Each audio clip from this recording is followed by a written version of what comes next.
Welcome back to the Strength and Speed Podcast. I'm your host, Strength and Speed owner, Evan Preparis. Brenda is not joining us for this episode, but we do have another guest. Before we get to him, though, a quick word from our sponsors. So this episode is brought to you by Dry Robe. If you're unfamiliar with Dry Robe, I don't know where you've been in the OCR world, but it's the most advanced changing robe and an awesome thing you want to bring on every race. I know personally, every time I leave it at home, it rains, and then I regret not bringing it. Great to keep you warm in the winter. Great to keep you warm when it's raining. And then also in the summer, I actually still pack it the majority of the time in my car and use it just as a changing robe. You can throw it on, essentially change right in the middle of the festival area, and there's, you don't have to go into a tent or anything like that. It's real awesome. And on top of that, you can get it customized. So, ours, we have the CTG Pro Team logo on there and our names, but I also have one that has the Strength and Speed logo. So you can get it with pretty much anything you want, as long as you pay that little bit extra to get the custom embroidery on it. So check them out. Dry Robe, awesome company. I'm sure you've seen it at Tough Mudder, World's Toughest Mudder, Spartan Race, OCR World Championships, stuff like that.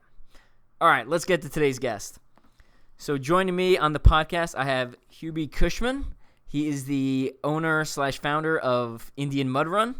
And then on top of that, he is an accomplished Masters OCR athlete. So he finished first and third at NORAM this past year in his age group, which was 60 plus.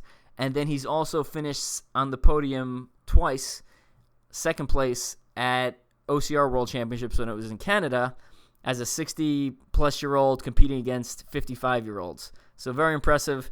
Hubie, welcome to the show. Thank you for having me, Evan. So we're really excited to have you on this episode. We're going to be talking about, 1, you as a Masters athlete, 2, Indian Mud Run, and then 3, if anyone's been following your Facebook feed, you've been posting a lot of pictures from the Arnold Classic where you built this awesome monstrosity for the strongman competition, the Wheel of Pain, a la Conan the Barbarian. So I'm excited to talk about that, but we're going to save that for the end. So let's start off with Indian Mud Run. So how did this start, and kind of take me through that? Indian Mud Run was actually started, our first race was in July of 2012. And the funny thing is, in 2011, my daughters got me into obstacle racing. I was doing triathlons back then and marathons, and I ran a Warrior Dash, and I was hooked. Very first race, I wanted more. And the second race I ever did was the Indian Mud Run, a race that I put on. So that was my second obstacle course race. And Indian Mud Run came about because our local parks had a levee failure, and we wanted to do a 5K or something to raise money. And we had just finished the Warrior Dash. So we thought, let's try an obstacle race. And our thought was the levee failure threw up a lot of obstacles for our parks, and we're going to throw up more obstacles to help them out. And I never dreamed that idea would take me to where I am today.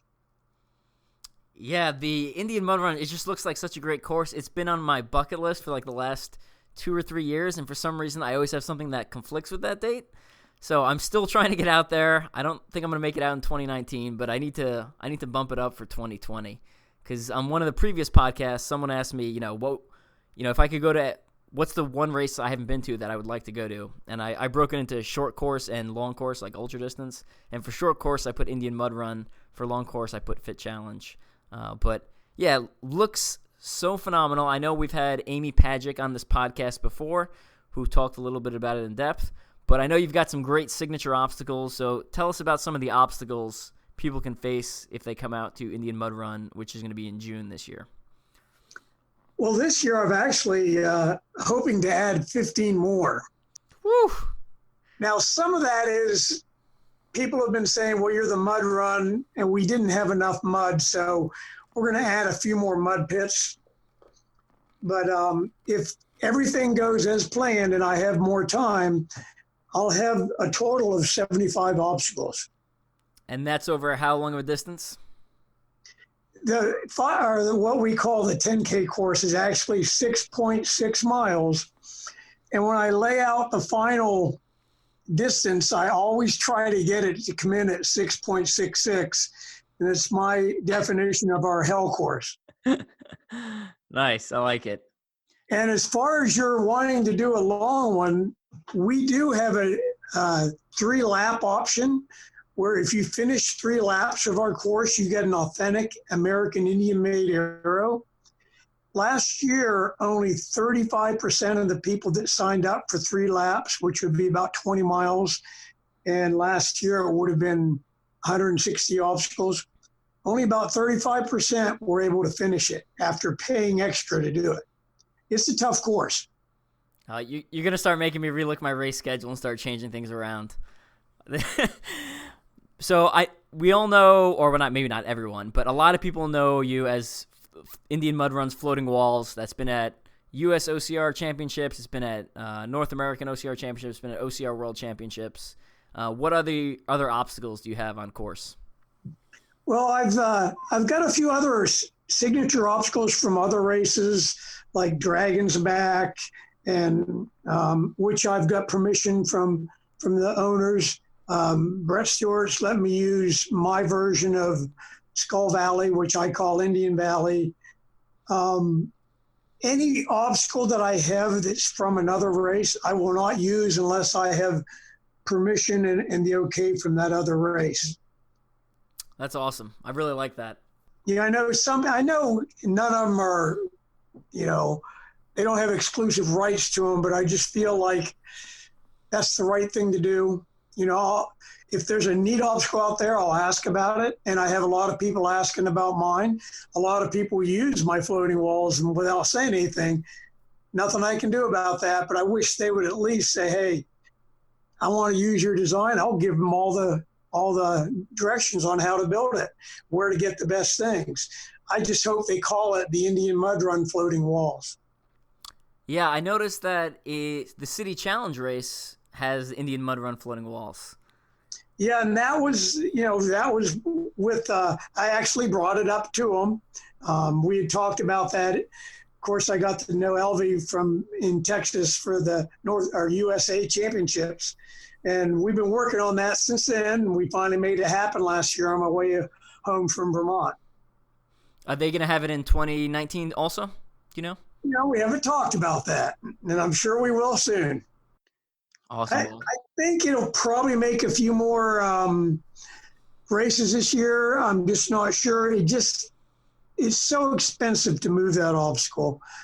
And, in the past, until last year, I'd been moving it all on my own, and I just can't justify keep spending the money.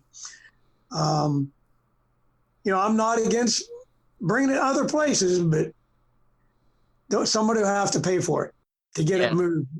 Yeah, because it comes with all that trussing too, right? It's not just a bunch of planks of wood with the holes on it. You bring the whole trussing, right?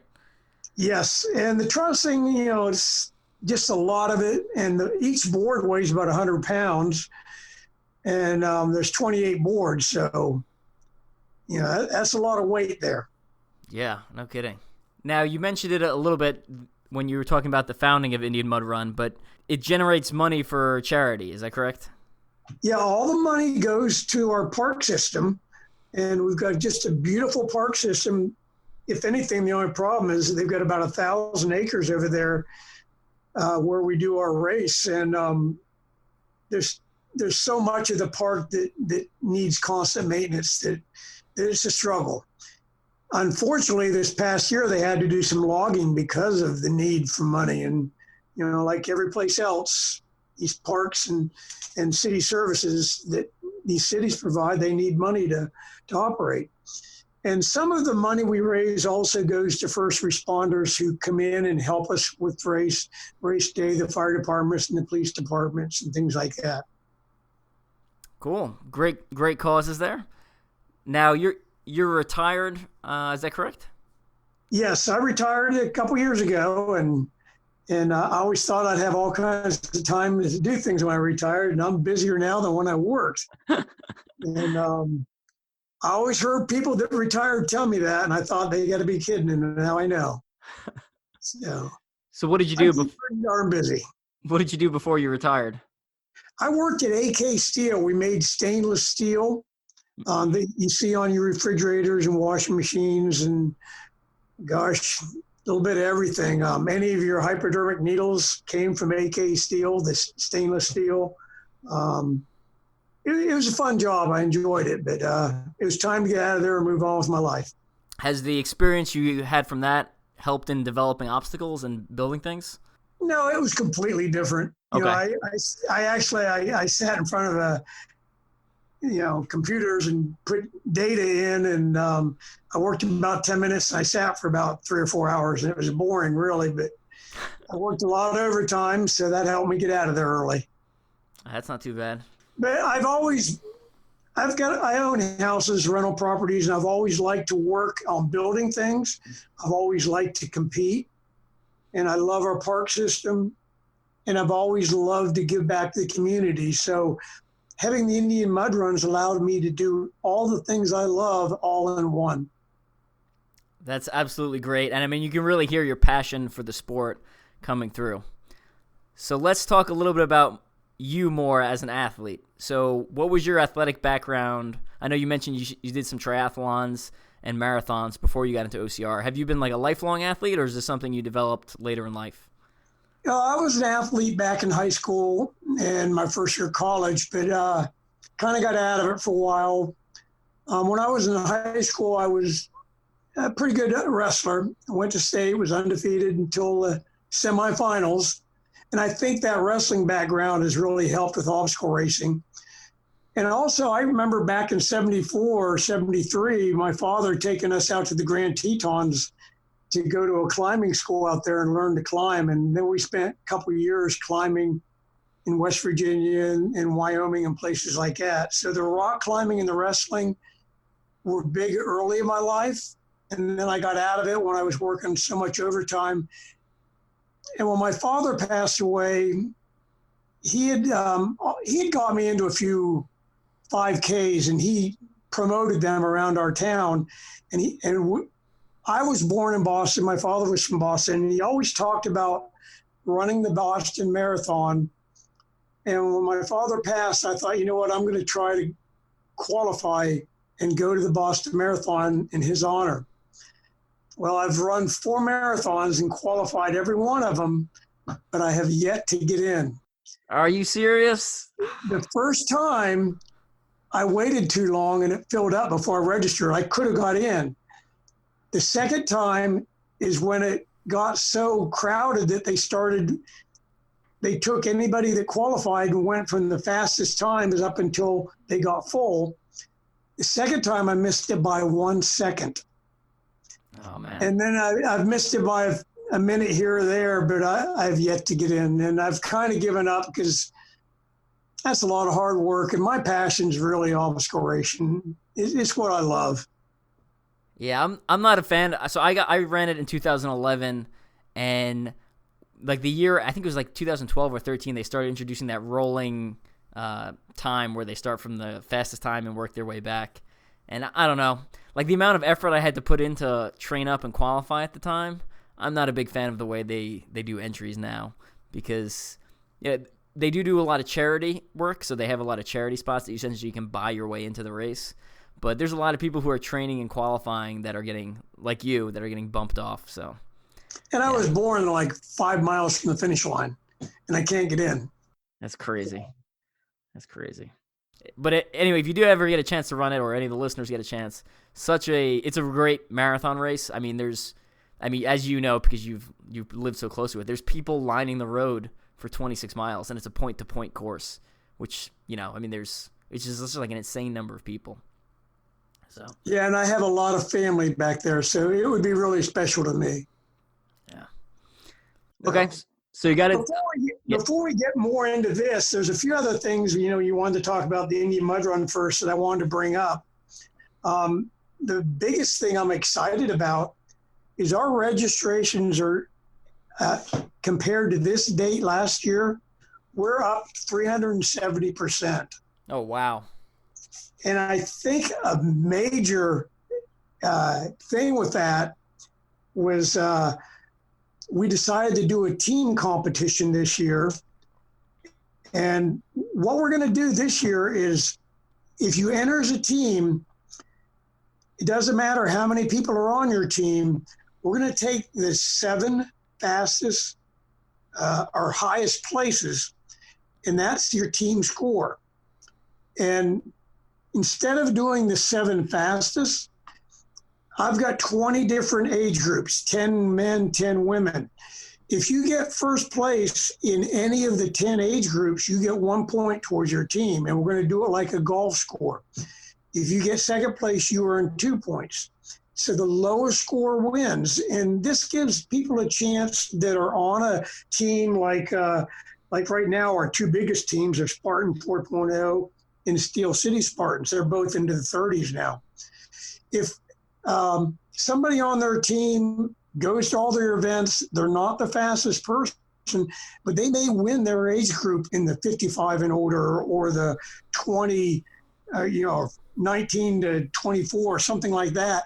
They're going to add as much to their team with the first place in that age group as the fastest person on the whole course that comes in first and say a 34 to 39 or whatever. So it's a chance to give everybody on that team a chance to contribute. And right now we're sitting at 22 teams entered. Oh, wow. That's a really cool concept. I really like that, especially the fact that you're taking 7 times, because that means, the teams have to roll deep, because you can't, like, if you only show up with 6 people, you're leaving points on the table. Or if you only show up with, if you show up with 7 and someone has a bad race, that's going to affect your total score. So. Yeah, and I wouldn't doubt if we have a few. I think I'm starting to see some familiar names on a couple of teams that aren't teams that you hear of as far as name-wise. Somebody can put a all-star team in with 8 or 9 people, and they might win it against, say, a Spartan 4.0 that has such a huge team. Right. And it's going to be kind of a chess match there to see people that might be recruiting somebody in one of the older or younger age groups that may not be the fastest, but they'll win their age group. So it's going to be a fun concept, and I'm excited to see how it'll turn out. It's only going to be for people that are in either pro or age competitive. So it's going to be a lot of fun. Yeah, sounds like a really cool concept. Any other big plans from Indian Mud Run this year? Well, I've got 2 really big possible events that I'm working on, and I can't say if one of these comes true, I'll be the happiest guy out there. If they both come true, this will be an event that people will be talking about for a long time. And I feel pretty good about one of them. The other one's kind of I'm not sure about. But I'm working really hard. Our whole team is working really hard to make this a very enjoyable race this year. With all the new obstacles we're adding, we've got great awards. All our awards are American-made, authentic American Indian spears, tomahawks, and arrows. Like for on the 3-lap challenge, all you have to do is finish it and you earn an arrow, and they're really cool. When you're done, we've got a local craft beer supplier that's gonna have awesome beer there at the finish line. And we're even working on something that it might not be all official, but we may have some beer bans for an after race beer event with a few different obstacles. It will be something that the video of this will be posted all over the place, because if this happens the way I envision it, it's going to be a thing of beauty to watch. It'll be very comical. Yeah, it sounds very interesting. I'm very interested in seeing how this plays out. Let's go back to you as an athlete, right? So, as you've started getting into marathon running and then transitioned to obstacle course racing, have you had, what have you done to change your training and adjust it? Well, I've always been blessed to have good grip strength and upper body strength, but where I've struggled is the running. And, it's funny is I got out of the triathlons and the marathon, and in my running suffered. Running on trails is a lot different. A lot of people don't realize how hard it is, all your stabilizer muscles. And I started in the last few years just having all kinds of injuries. I tore a hamstring. I've got a torn meniscus, and they're both on the same leg. So I don't know if it's just overcompensating or what. But, that's what I'm trying to do every year. And it seems like an injury pops up, is to work on my running. And then about the time I get my running turned around, I'll probably start losing all my upper grip strength. But I don't know. It's a struggle when you get up in age, and I'm sure all the guys my age will attest to that. Well, that was going to be my next question. As you've aged, what have you had to change in your training? Like, have you had to scale back the mileage or, put more emphasis towards strength training or something like that? Well, I've been trying to be careful on my miles, and I'm using a heart rate monitor, try not to overtrain. And my problem is I'll get busy, and before I know it, it's been 2 or 3 days. Then I go out and try to run real hard, and it's very difficult to get away from that. When I get out there and run, I want to run hard, and that's my biggest problem, is figuring out how to train hard enough to see results, but not too hard that I get hurt. And especially now with this meniscus tear, if I do too much, it bothers me bad. That's what knocked me out of the World Championships this year. My knee locked up on me, so okay. I cancel out.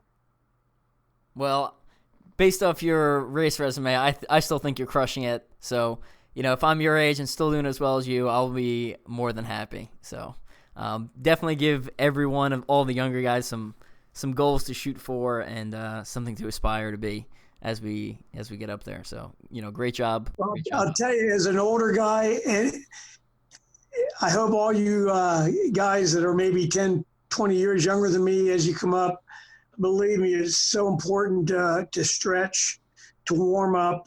I can trace some of my injuries, the torn hamstring, for getting into a sprint on concrete and work boots without a warm up. And I went down like I got shot. And, it's stupid. You do stupid things when you're younger, you can get away with it. But when you get older, if you don't warm up, if you don't, cool down and stretch and do those things that everybody tells you to do, you're going to pay for it.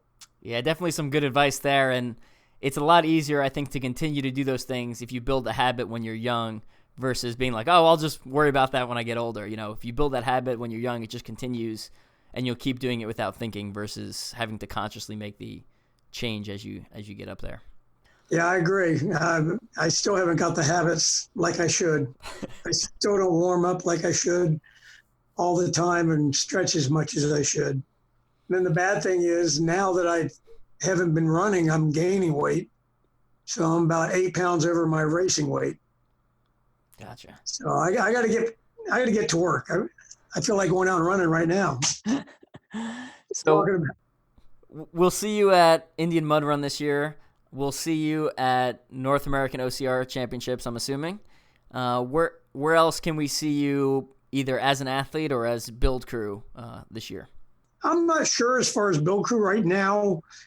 It looks like I'll be at North American Championships, but other than that, nothing's planned. I have a lot of people that have touched base with me about things, but nothing's been finalized. I am going to try to run more races, but a lot of that depends on my training. I say that every year, and I never get to run as many races as I hope I get to. Hopefully this will be the year. All right. What ones any specific ones you're looking at, or just kind of just keeping your eyes out? Oh, I love Savage Race. Love doing that. I'd like to go back east, a few of them. I'd like to try Fit Challenge. There's a bunch of them out there I want to do. It's just finding the time. I am retired, but I've got so many irons in the fire. It's just getting away. My wife and I are raising two young boys too, so that makes it difficult. Sounds like you have your hands full. Yeah. All right, now let's talk about the Arnold Classic. So for those who don't know, Arnold Classic, largest sports festival in the world, I believe. And Yes. I mean, athletes literally from everywhere come in, converge on Columbus, Ohio, in the convention center there. And I mean, it started off as a bodybuilding competition, and it has expanded exponentially. So I mean, there's bodybuilding, there's strongman, there's jiu-jitsu, there's Michelle Warnke from the Conquer the Gauntlet Pro Team went up there with her Movement Lab Ohio and set up a ninja course. And there's arm wrestling. It's like literally every sport you can think of is there at one time. So, if you were following Hubie's Facebook feed, they built the Wheel of Pain, which is, if you've seen Conan the Barbarian, it is like the opening scene in Conan the Barbarian where he's walking and pushing this giant wheel. And like they do like a time lapse and he ages. So I guess first, how did you even get involved in the Arnold Classic? Well, actually, this is another thing that I've been very fortunate about that's come about because of obstacle racing.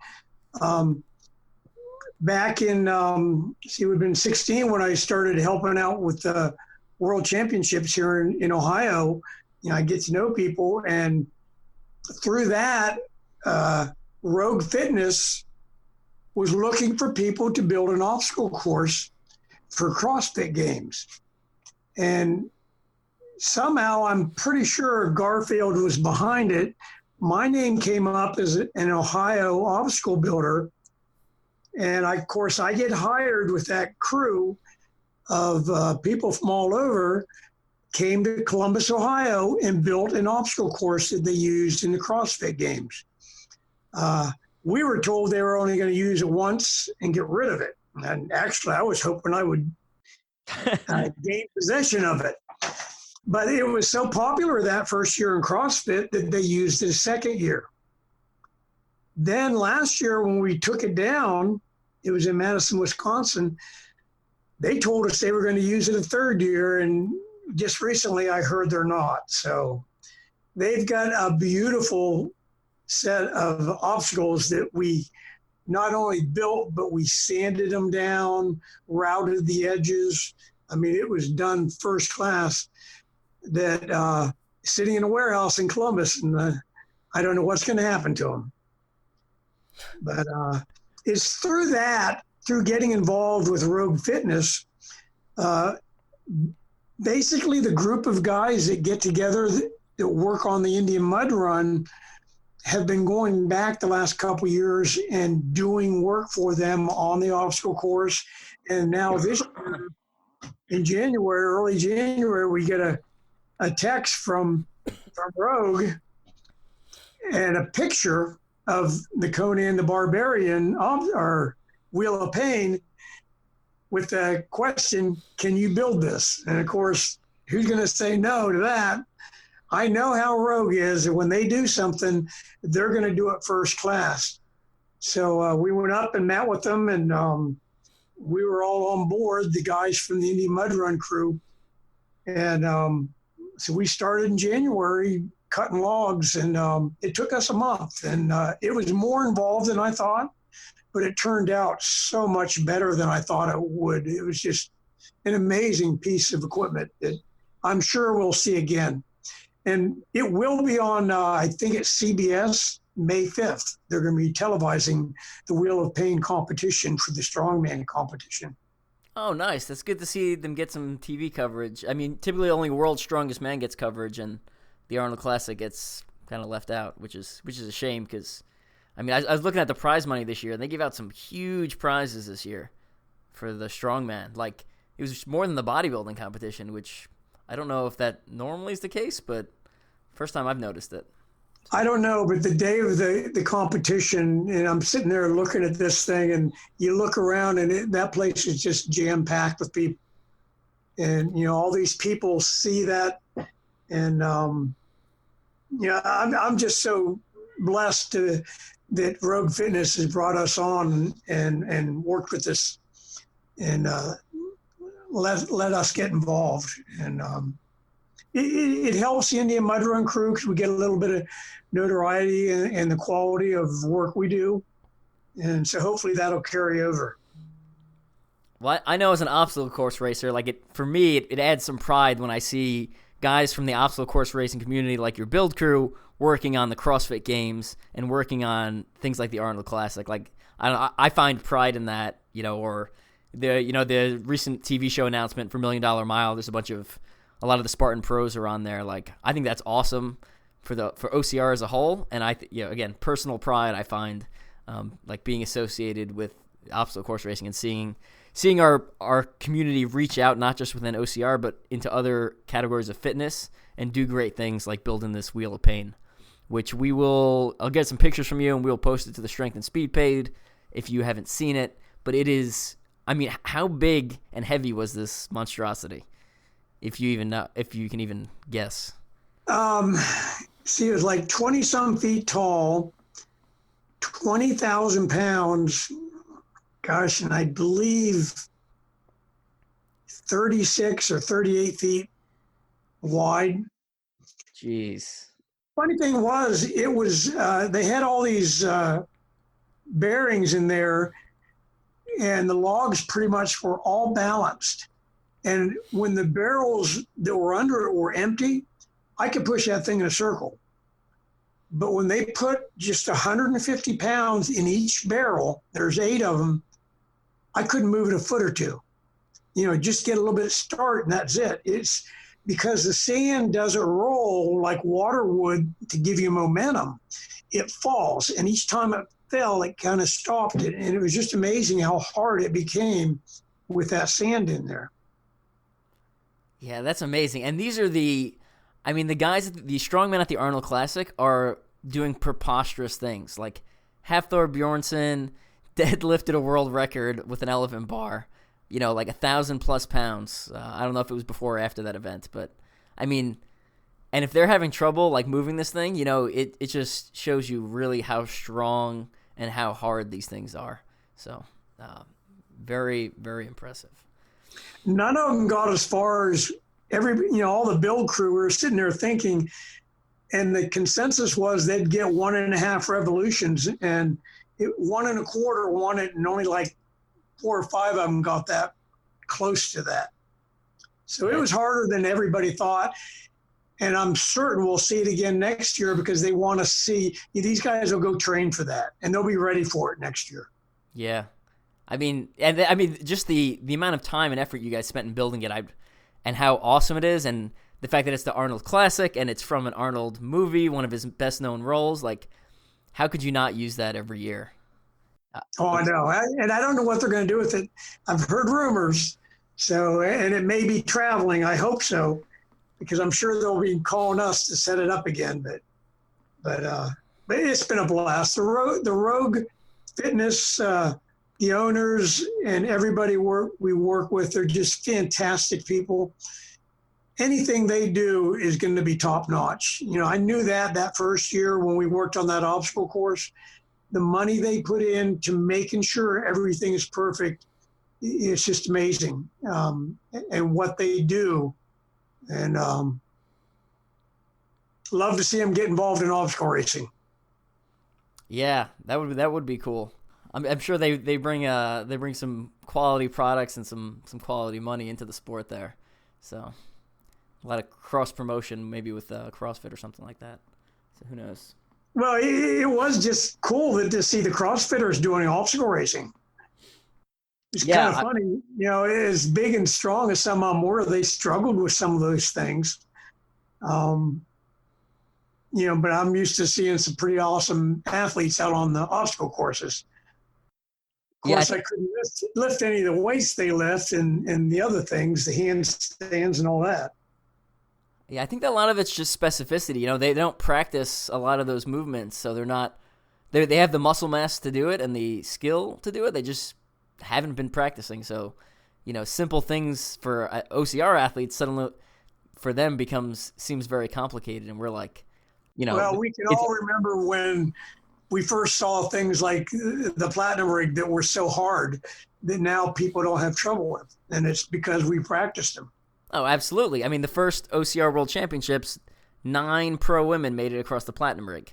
And it wasn't anything crazy. Like, you can go back and look at pictures of it, and it is, I would call it a standard platinum rig. Like, nothing out of the ordinary. It wasn't like all nunchucks or anything. It was like rings, ropes, and some fat monkey bars, and that was about it.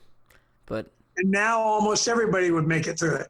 Yeah, I mean, people wouldn't even, it wouldn't even be a topic of discussion to be like, oh yeah, went through the platinum rig, blah, blah, blah, blah, blah. You know, and it decimated the field that first year. So that reminds me of another obstacle when we were talking about the Indian Mud Run. I forgot to mention is the nuclear race where the World Championships was this year. We're working with them on obstacle sharing, and we've got permission to make an exact copy of their nuclear ninja rings. So we had that last year, and it'll be back again this year. So anybody that's planning on going to the World Championships next year or went this past year and had trouble with that obstacle, it'll be at the Indian Mud Run. Cool. Sounds awesome. Anything else you want to share with us, Hubie, before we let you go? Just I hope more people, a lot of people talk and tell me and ask questions, and they don't realize as a race director, there's so much I want to do. There's a major obstacle I want to add this year, but it all comes down to numbers. You know, if I don't have the people registered, I'm not going to spend that extra money. But there's so many people that I expect to come that aren't registered. So register soon. Prices will be going up. We do expect a few of our waves to sell out this year. We actually had our first 5K and 10K open waves sold out. And because we have to shut our race down earlier in the afternoon because of the fire department and everything, we ended up upping our numbers in each wave. So they're not sold out now, but they will be again soon. Good to know. Absolutely good to know. Cool. Well, thanks for joining me. That was pretty awesome. Lots of good information there. Before we let you go, any final shout-outs you want to give to family, friends, companies, etc.? Definitely to my wife, Dina. I'm all over the place. She jokes, where in the world is Hubie this year, because I'm all over the place traveling. And, she's usually home with the boys. So big shout out to Dina for putting up with me and the whole crew. We've got a great crew that do so much for the Indian Mud Run. And I hate it when I'm the one that everybody always talks about, because anybody that's a race director knows it takes a whole bunch of people to put a race on. And I appreciate everything everybody does. Awesome. Well, Hubie, again, thanks for coming on the podcast. Thanks for everything you do, both within OCR and, like I was talking about earlier, your reach beyond OCR. I really need to make it out to Indian Mud Run. So next 2 years, 3-lap challenge. And I am thinking about, a lot of people have been asking me, right now it's just an endurance challenge. What I think makes it so hard is people go out, that first lap has to be in a competitive or pro wave, so they go out way hard on that first lap because just the competitiveness of them. Then those last 2 laps, they burn out. But I'm thinking about doing it starting before the pros and doing it as a race. So you have to make it out there. 20 miles on that course. If you ask anybody, read our reviews on Mud Run Guide, it'll tell you it's a tough course. Yeah, well, I don't think I'm going to make it out this year, though. My wife may be in labor right around that time, so I don't think that will go with her. But 2020, I'm there. I'm going to clear the schedule. I'll hold you to it. Okay. Yeah, thanks again for joining us. If those of you listening, you can head over to teamstrengthspeed.com. Again, selling books and Bleg mitts. Our Bleg mitts are going fast. So for those of you who are planning on racing Toughest Mudder or any of the colder weather endurance races, I would pick those up sooner rather than later. Same thing with Mud Run Guide's Ultra OCR Bible, which is I will eventually sell out. Probably will sell out within the next year. So do not wait to buy that if that's on your list there. So, all right, we will see you. I'll see you at NORAM, if not sooner. And, yeah, thanks again. All right, thank you.